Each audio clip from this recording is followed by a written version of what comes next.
కూటమి ప్రభుత్వం అధికారంలోకి వచ్చాక రాష్ట్రంలో నియంత పాలన కొనసాగుతోందని మండిపడ్డారు ఎమ్మెల్సీ రామసుబ్బారెడ్డి. వైఎస్ఆర్ జిల్లాలో రైతులకు నో డ్యూ సర్టిఫికెట్లు ఇవ్వకుండా జమ్మలమడుగు ఎమ్మెల్యే ఆదినారాయణరెడ్డి వర్గానికి చెందిన నాగేశ్వర్ రెడ్డి ఎంఆర్ఓను బెదిరించారని తెలిపారు. 8 మంది వీఆర్ఓలను ప్రైవేట్ వాహనంలో ఎక్కించుకుని తీసుకెళ్లారన్నారు. ఇప్పటి వరకు వీఆర్ఓలు ఎక్కడ ఉన్నారో తెలియని పరిస్థితి నెలకొందని చెప్పారు.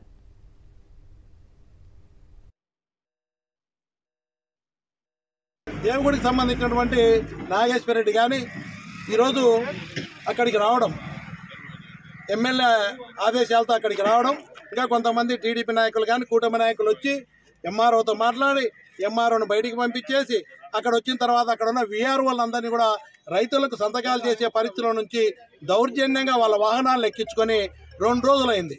పోయి దేవుడికి రావడంలో పెట్టుకున్నారు. ఈరోజు నేను వెళ్ళి మళ్ళీ ఆర్టీఓ కంప్లైంట్ చేసినాము, రిటర్న్ కంప్లైంట్ ఇవ్వడం జరిగింది.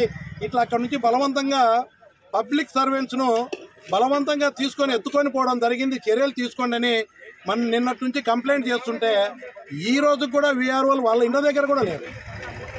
వీఆర్ఓలు వాళ్ళ ఇండ్ల దగ్గర కూడా ఇప్పటికి కూడా రాలేదు. ఇక్కడ నెల్లూరు జిల్లా ఉదయగిరి నియోజకవర్గంలో పలుచోట్ల సాగునీటి సంఘాల ఎన్నికలు ఉద్రిక్తంగా మారాయి. తెలుగుదేశం పార్టీలోని 2 వర్గాలు బాహాబాహికి దిగాయి. కొండాపురం మండలం గానుగుపెంట చెరువు సాగు ఎన్నికల్లో టీడీపీలోని ఓ వర్గానికి 85 ఓట్లు ఉండగా అధికారులు నామినేషన్ పత్రాలు ఇవ్వలేదు. మరో వర్గంలో 15 ఓట్లు ఉన్న వారికి నామినేషన్ పత్రాలు ఇవ్వడం ఆందోళనకు దారితీసింది. వింజమూరు మండలం కిస్తీపురం ఎన్నికల్లో టీడీపీ వైఎస్ఆర్సీపీ వర్గాల మధ్య వాగ్వాదం జరిగింది.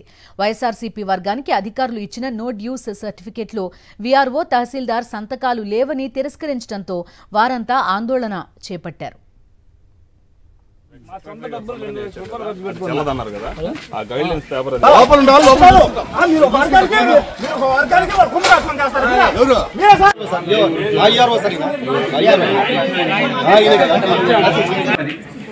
అయిపోయిందమ్మా. మాకు నీటి సంఘ అధ్యక్షులు ఎవరు లేరు.